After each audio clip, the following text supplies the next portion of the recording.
अस्सलामु अलैकुम वरहमतुल्लाहि वबरकातुह। मोहतरम भाइयों, बुज़ुर्गों और दोस्तों, हमारी गवर्नमेंट ने पूरे मुल्क पर 144 जो लागू किया है वो किसके वास्ते, मेरा आप तमाम लोगों से सवाल है।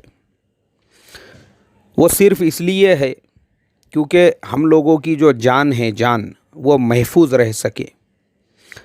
दुनिया के हालात अब हम देख रहे हैं। अमेरिका में 5.5 लाख से ज़्यादा पेशेंट्स और तकरीबन 20,000 से ज़्यादा लोगों की जानें जा चुकी है। कब्रस्तानों में इज्तिमाई कब्रें बनाई जा रही है, यानी एक ही कब्र बनाकर उसके अंदर एक वक्त में 200-200, 300-300 लोगों को दफन किया जा रहा है। ईमान वाले भी है उसमें बहुत सारे। न्यूयॉर्क के एक इमाम साहब का अभी एक इंटरव्यू पढ़ने के लिए मिला तो पता चला कि रोज़ाना 15-15 और 20-20 नमाज जनाजा उनको पढ़ानी पड़ रही है। क्योंकि देखो, अभी कोरोना वायरस आया है तो सब पर आया है। वो किसी का मज़हब देखकर, रंग देखकर तो आया हुआ नहीं है, तो सब उसकी ज़द में आ रहे हैं। हिंदू भी आ रहे हैं, मुसलमान भी आ रहे हैं, क्रिश्चियन भी आ रहे हैं। इसीलिए अरब मुल्कों ने क्या किया, उन लोगों को जब पता चला ना कि ये कोरोना वायरस इंतहाई मुहलिक है और ख़ास तौर पर ये किसी इंसान के संपर्क में आने से फैलता है या फिर एक दूसरे के जो है सांस के ज़रिए से फैलता है, यानी जितना भी ज़्यादा डिस्टेंस रहेगा उतना ज़्यादा बेहतर है। तो वाकई में भी मैं तारीफ़ करूँगा अरब मुल्कों के बादशाहों की। उन्होंने फ़ौरन ये कदम उठाया। सऊदी अरब के अंदर हरमैन शरीफैन को उन्होंने बंद कर दिया। उसके बाद में तमाम मस्जिदों को भी बंद कर दिया और लोगों को स्ट्रिक्टली ये हुक्म दिया, ये ऑर्डर दिया, अपने अपने घरों के अंदर रहो। अगर कोई इस हुक्म को नहीं मानेगा तो $2500 का उसको जुर्माना होगा, जो हमारे इंडिया के हिसाब से लाखों रुपयों में होते हैं। उसके बाद में कुवैत गवर्नमेंट ने, उन्होंने भी अपनी सारी मस्जिदों को बंद करके लोगों को ये हुक्म दिया, भाई अपने अपने घरों में रहो। कोई भी बाहर निकलेगा बग़ैर ज़रूरत के, कोई भी अगर जमा होगा एक जगह पर, उसको 10,000 कुवैती दीनार का जुर्माना देना पड़ेगा, जो इंडिया के हिसाब से तकरीबन 22 लाख रुपये होते हैं। हमारी इंडियन गवर्नमेंट ने जब ये देखा कि भाई लॉकडाउन ही इस मसले का एक हल है, क्योंकि यूरोप के जो ममालिक है, यूरोप के अंदर बाज़ मुल्कों के अंदर 30 जून तक का लॉकडाउन कर दिया गया है। 30 जून मतलब ये चल रहा है अप्रैल, इसके बाद मई का पूरा महीना, उसके बाद जून का पूरा महीना, यानी 90 दिनों का उन्होंने लॉकडाउन कर दिया यूरोप के मुल्कों में। सन्नाटा छाया हुआ है वहाँ पे, रोडों के ऊपर, रास्तों के ऊपर। उसकी वजह यह है कि आज जो चाइना है, जहाँ से ये बीमारी शुरू हुई थी, वो बहुत नीचे आ चुका है और यूरोप के मुल्क ऊपर जा चुके हैं। स्पेन के अंदर 1 लाख से ज़्यादा पेशेंट्स हो चुके हैं।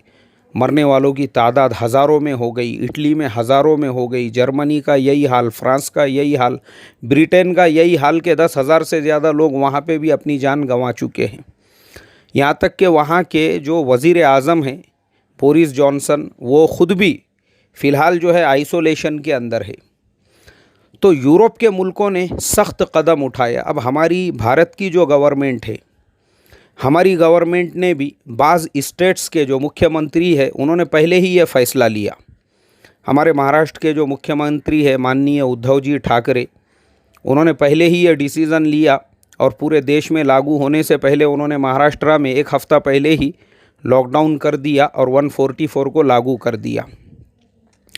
फिर दिल्ली के अंदर यही फ़ैसला लिया गया, राजस्थान गवर्नमेंट ने फिर यही फ़ैसला लिया।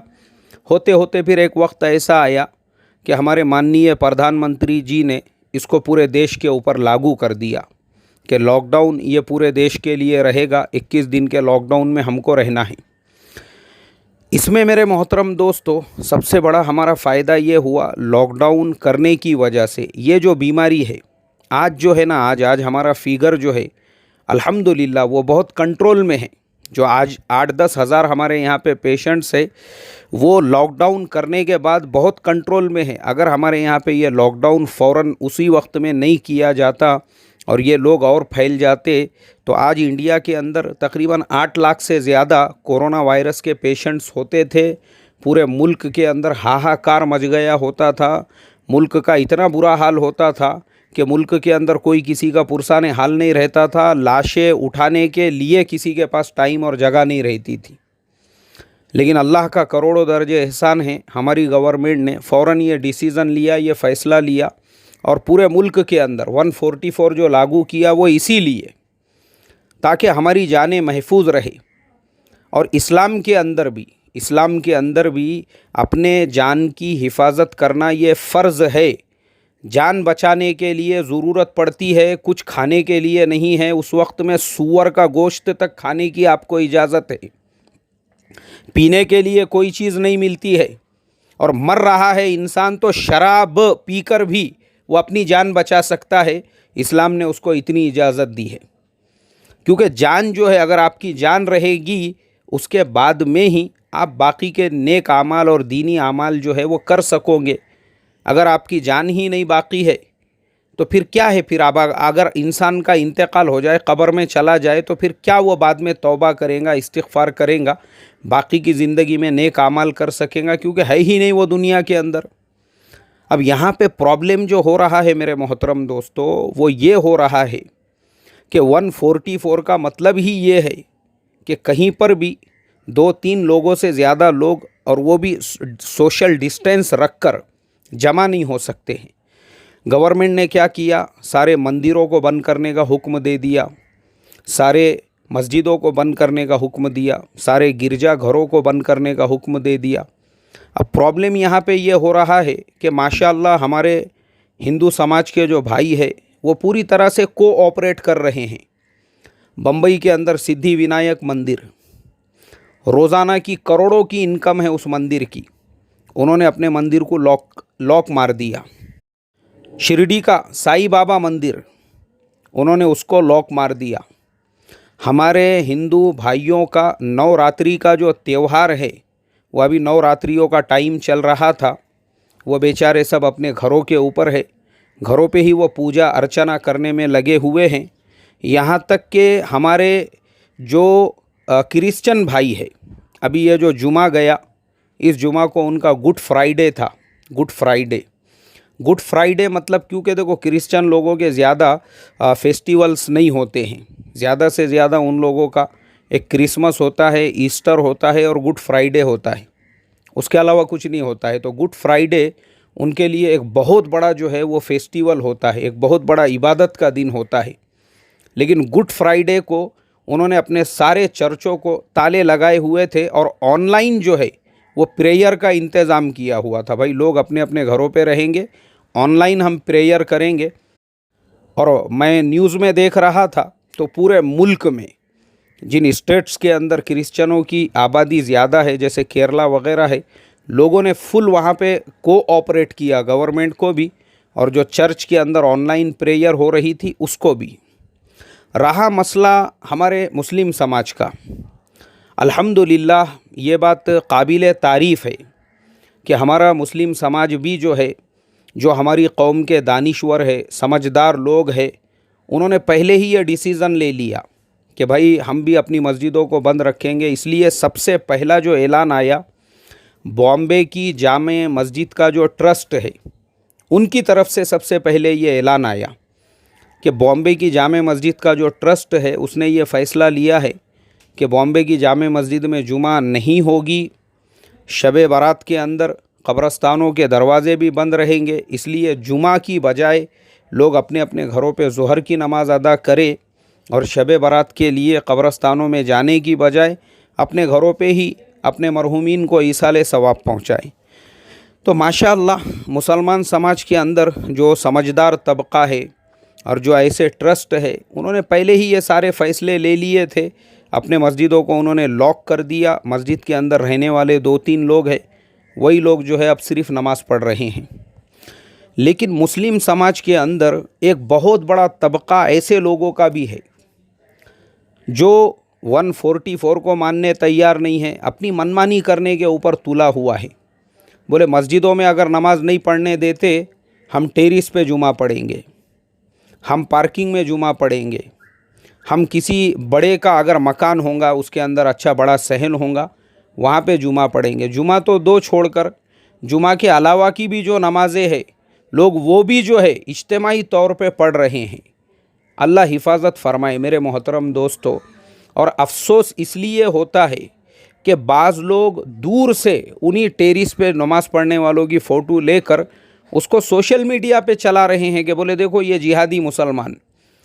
गवर्नमेंट का रूल मानने के लिए तैयार नहीं है। गवर्नमेंट ने पूरे देश में 144 लागू किया है और कहा है कि मस्जिदों में जुमा मत पढ़ो, तो भी ये 100 200 जो है छतों के ऊपर जमा होकर टेरिस के ऊपर वहाँ पे ये जुमा पढ़ रहे हैं, वहाँ पे नमाज़ पढ़ रहे हैं। लोग ऐसे मैसेज चला रहे हैं सोशल मीडिया के ऊपर। अफसोस की बात यह है मेरे मोहतरम दोस्तों, यानी लॉकडाउन होकर ये तीसरा जुमा था।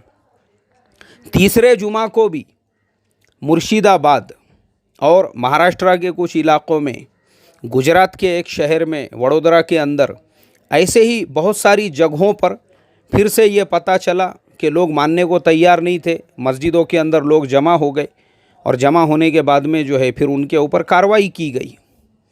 अफसोस की बात ये है आज 12 अप्रैल 2020 आज का मैं न्यूज़पेपर देख रहा था, अंग्रेज़ी न्यूज़पेपर।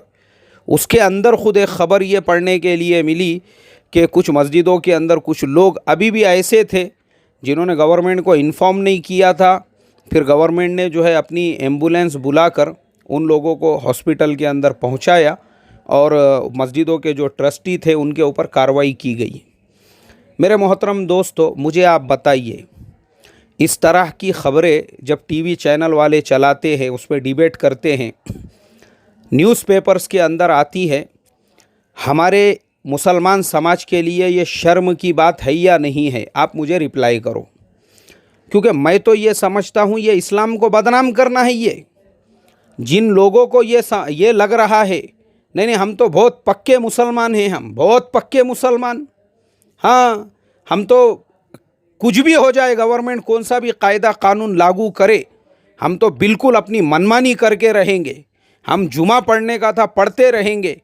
और ऐसा करके जो लोग इस्लाम को भी बदनाम कर रहे हैं, मुसलमानियत को भी बदनाम कर रहे हैं, उन पे कार्रवाई की जा रही है और टीवी के अंदर उस पर डिबेट चल रहे हैं और इस तरह से न्यूज़पेपरों के अंदर इस्लाम की बदनामी हो रही है। मुझे आप बताओ, हमारे जो बिरादरान वतन हैं, जो हमारे हिंदू समाज के भाई हैं, जो नॉन मुस्लिम भाई है दूसरे समाज के, वो जब ऐसी ख़बरें पेपरों में पढ़ते होंगे, टीवी पे देखते होंगे, मुझे आप बताओ ना, इस्लाम और मुसलमानों के बारे में उनका इंटेंशन क्या होता होगा? ये आप मुझे रिप्लाई कीजिए। वो क्या सोचते होंगे इस्लाम के बारे में? क्या वो ये नहीं सोचते होंगे कि भाई ये लोग देश का कानून क्यों नहीं मानते होंगे? आज लॉकडाउन होके तीसरा जुमा है तो भी ये लोग मस्जिद के अंदर जमा होने की ज़िद कर रहे हैं, तो भी ये लोग मानने को तैयार नहीं है। मुझे आप बताओ ना, उन लोगों के माइंड में ये इंटेंशन आता होगा या नहीं आता होगा? और मुझे अफसोस सबसे ज़्यादा इस बात का हुआ, क्योंकि अल्हम्दुलिल्लाह मैं तो कौम को बेदार करने का, कौम को लॉ अबाइडिंग सिटीज़न बनाने का, लोगों को सिस्टम को फॉलो करने का और उनको उस बात का की तरफ से जागृति पैदा करने का मैं तो काम ही कर रहा हूँ। ये मेरा कम से कम 10वां सबक है इस टॉपिक के ऊपर कि गवर्नमेंट को कोऑपरेट करो, हेल्थ डिपार्टमेंट को कोऑपरेट करो, पुलिस डिपार्टमेंट को कोऑपरेट करो। तो मेरे ऐसे सबक सुनने के बाद और फेसबुक पे मेरे ऐसे मैसेज डालने के बाद हमारे ही कौम के कुछ ऐसे चौधरी और ज़िम्मेदार, पता नहीं इनको किसने कौम का चौधरी बनाया, किसने ज़िम्मेदार बनाया, वो दमदाटी करने का काम कर रहे हैं। दमदाटी, हाँ दमदाटी। मौलाना समझा रहे तुमको आखिरी बार। क्या है भाई? ये भाईगिरी है आपकी, दादागिरी है ये? कौन है आप? आपको अगर हमारे किसी फेसबुक की पोस्ट पे कोई ऑब्जेक्शन है, आप उसके नीचे कमेंट करो, आपको कौन सी चीज़ पसंद नहीं आई।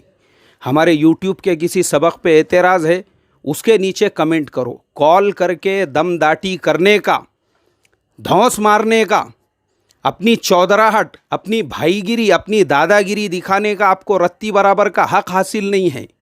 इसलिए कि हम ये कभी भी बर्दाश्त नहीं कर सकते कि हमारी जो कौम है वो मुल्क का कायदा कानून तोड़े और उस तोड़ने की वजह से इस्लाम का मजाक बनाया जाए। मजाक इस तरीके से, जिस तरीके से आज के इंग्लिश न्यूज़पेपर की खबर है कि ये कौम कोऑपरेट करने के लिए तैयार नहीं है, ना पुलिस डिपार्टमेंट को, ना सिस्टम को, ना हेल्थ डिपार्टमेंट को।